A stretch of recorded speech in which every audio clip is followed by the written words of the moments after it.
88.8 FM. Jornal da Região. Aumentou o número de mortos e de feridos causados pelo incêndio de Pedrógão Grande. Instituto Português do Mar e da Atmosfera, em parceria com o Serviço Regional de Proteção Civil, promoveram conferência para analisar os riscos de incêndio.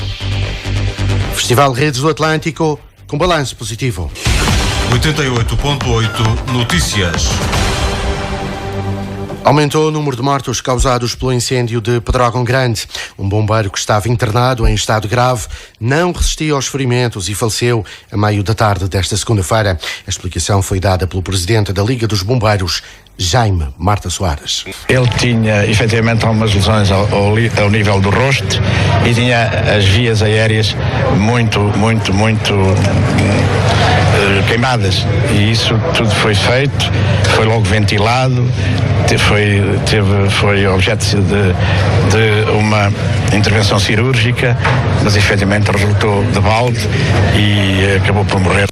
Há mais 5 bombeiros internados em estado grave, uma bombeira no Hospital da Universidade de Coimbra, 2 bombeiros no Hospital da Perlada, no Porto, e um outro bombeiro no Hospital de Santa Maria, em Lisboa. O número de feridos foi também atualizado para 136, conforme explicou o presidente do INEM, Luís Meira. O número de feridos é de 136, sendo que destes foram feitas 29 evacuações para unidades hospitalares e foram identificados 7 feridos graves. É importante dizer que a maior parte das evacuações e a totalidade dos feridos graves que foram identificados foram feitas logo no início. Portanto, nós neste momento temos um conjunto significativo de meios que estão no terreno, que estão dispersos e que, à medida que vamos fazendo as operações que estão a envolver uma série de entidades, vão-nos sendo referenciadas algumas pessoas com pequenas lesões, coisas sem grande importância, mas que nós contabilizamos também como vítimas, como pessoas que foram assistidas por nós, o que poderá justificar este aumento do número de feridos que referiu. Para além dos mortos e dos feridos, há 150 desalojados. O Presidente da República, Marcelo Rebelo de Sousa, diz que esta é uma tragédia que provoca uma dor sem medida. E de luto e dor nacionais, efetivamente se trata. A nossa dor neste momento não tem medida. Como não tem medida a nossa solidariedade, a solidariedade de todos nós para com os familiares das vítimas da tragédia de Pedrógão Grande. Uma só morte em tais circunstâncias é sempre uma tragédia. Tantas dezenas de mortes representam uma tragédia quase sem precedente na história do Portugal democrático. Pedrógão Grande, no distrito de Leiria, foi o concelho mais afetado até agora pelo incêndio que deflagrou no passado sábado.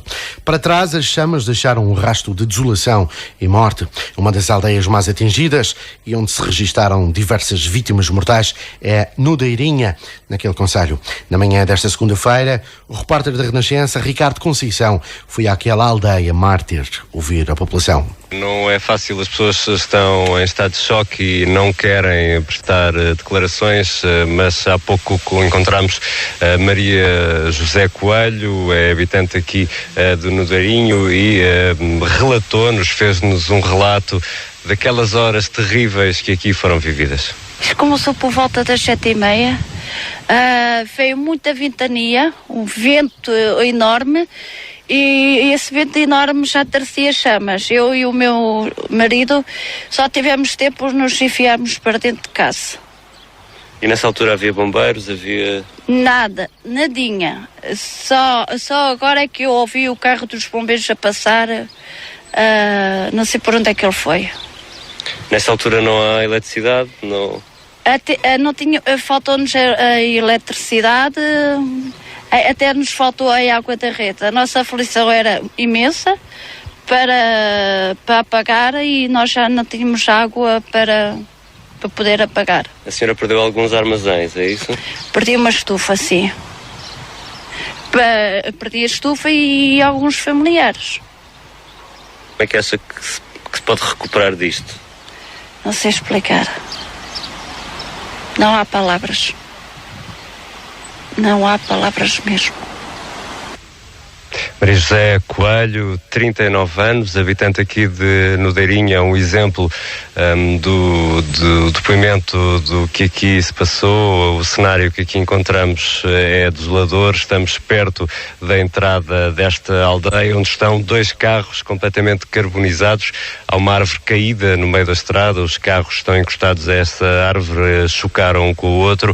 Pelo menos é isso que conseguimos perceber neste preciso local. Morreram 3 pessoas, 2 adultos e uma criança estavam dentro destes carros. Nesta aldeia morreram 11 pessoas.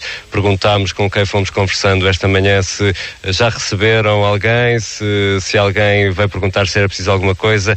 Ainda não, ainda ninguém veio bater à porta a perguntar se é preciso ajuda, se é preciso comida, água, o que for. Ainda ninguém veio aqui, é o que dizem os populares. Há pouco cruzámos-nos também com uma equipa da EDP, numa viatura todo o terreno que anda a tentar restabelecer a energia elétrica aqui nesta zona. É uma tentativa do regresso à normalidade possível, e vou usar aqui uma expressão que usaste há pouco e penso que se adequa muito bem a este caso, nesta aldeia mártir de Nudeirinho.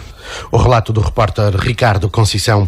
Quem também conhece bem a zona afetada pelo incêndio é a jornalista do JM, Yolanda Chaves, que durante 20 anos percorreu a região ao serviço do Diário de Coimbra e semanário Campeão das Províncias. Eu sei que é uma população que vive muito dispersa, em aldeias muito isoladas, e é assim que eles vivem. Eles vivem em aldeias onde há 1, 2, 3 casais, no máximo.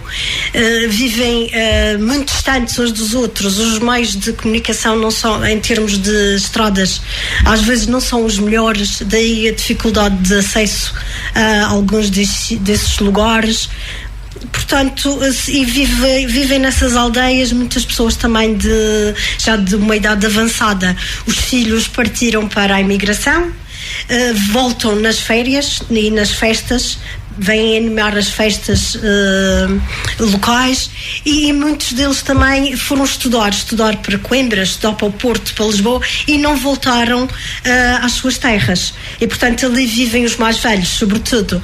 E é natural que também tenham tido dificuldades, alguns, em se livrarem, em fugirem da braveza das chamas. O retrato dos habitantes das aldeias atingidas pelos fogos, feito pela jornalista do JM, Yolanda Chaves. O Instituto Português do Mar e da Atmosfera, em parceria com o Serviço Regional de Proteção Civil, organizou esta segunda-feira uma conferência sobre a análise de riscos de incêndio, onde foram preletores os especialistas João Rio e Álvaro Silva. O presidente do Observatório Meteorológico do Funchal, Vítor Prior, anunciou que a Madeira será reforçada com mais uma estação meteorológica no próximo mês, o que vai permitir optimizar a capacidade de resposta do Instituto, tanto ao nível do risco de incêndio como de precipitação. Neste momento há 17 estações meteorológicas na Madeira, uma no Porto Santo, uma nas Selvagens, portanto dá no total 19.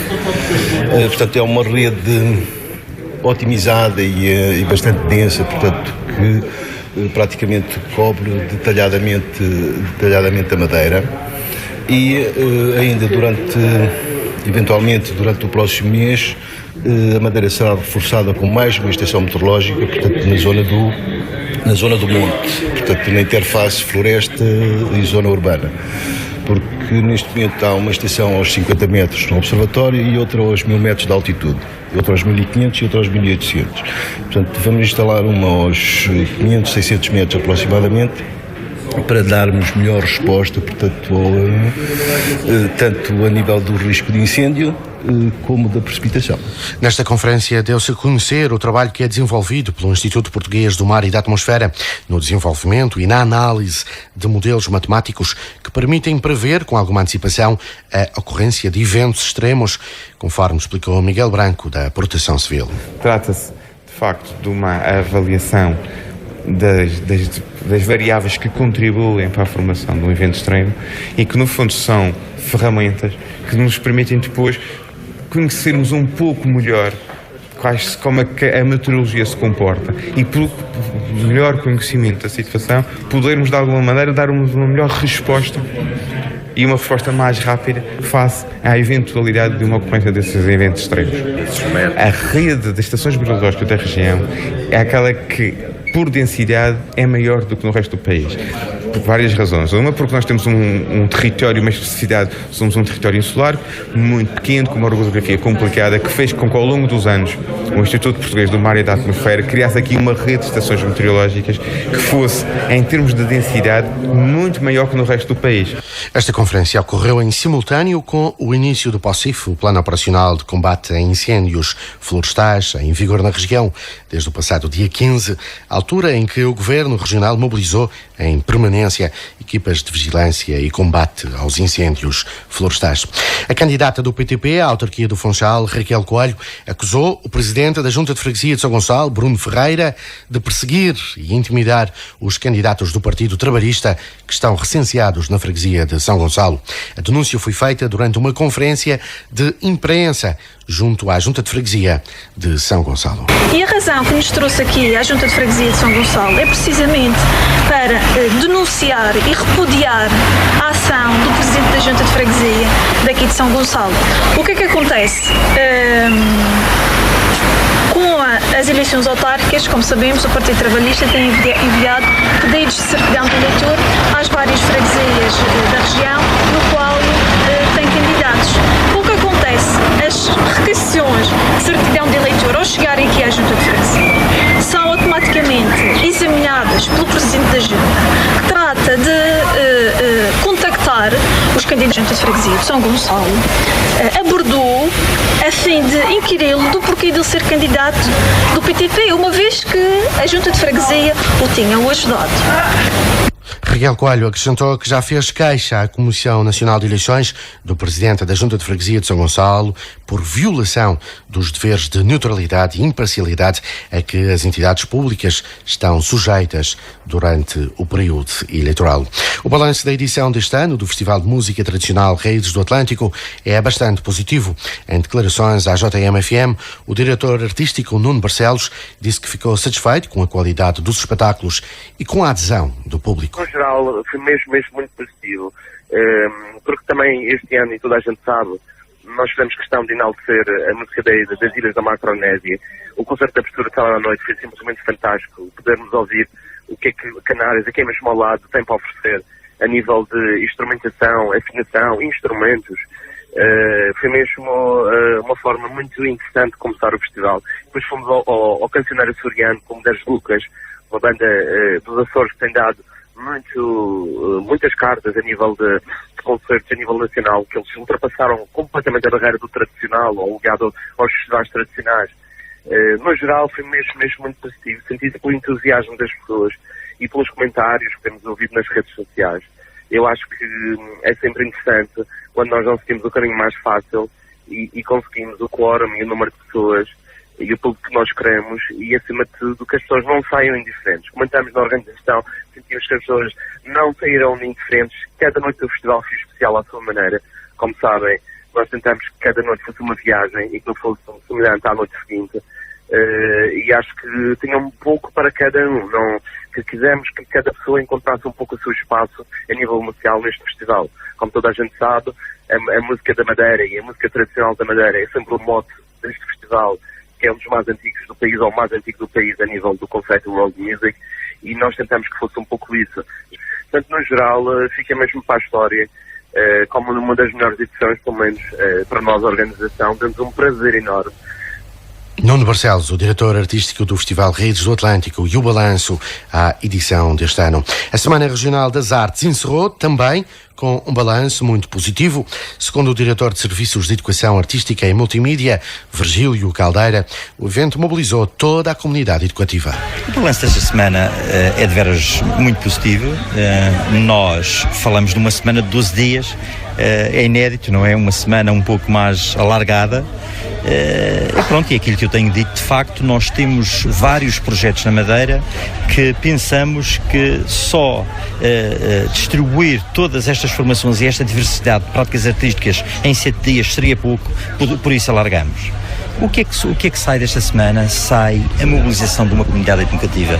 De facto, esta Semana Regional das Artes chega a muita gente, a muitos alunos, pais, professores, parceiros. Portanto, há um mobilizar toda uma comunidade. E nós que vivemos numa ilha, podemos dizer que esta semana mexe com a população do Canancial e a da Ponta do Parque, que são extremos. Portanto, estamos em todos os sítios. Virgílio Caldeira acrescentou que a Semana das Artes demonstra que o Governo está a trabalhar para garantir uma prática artística duradoura. Laércio Moraes é o novo reforço da União. O jogador que atuava no Toledo, no Campeonato Paranaense, no Brasil, assinou por 2 épocas. Segundo informa o clube, em comunicado, o defesa esquerdo brasileiro tem 24 anos e começou a sua carreira futebolística no Bahia. Em 2015 vestiu a camisola do Beira-Mar e jogou em 2016 nos clubes brasileiros Confiança e América. Como habitualmente não são referidos os valores do negócio. 88.8 Notícias.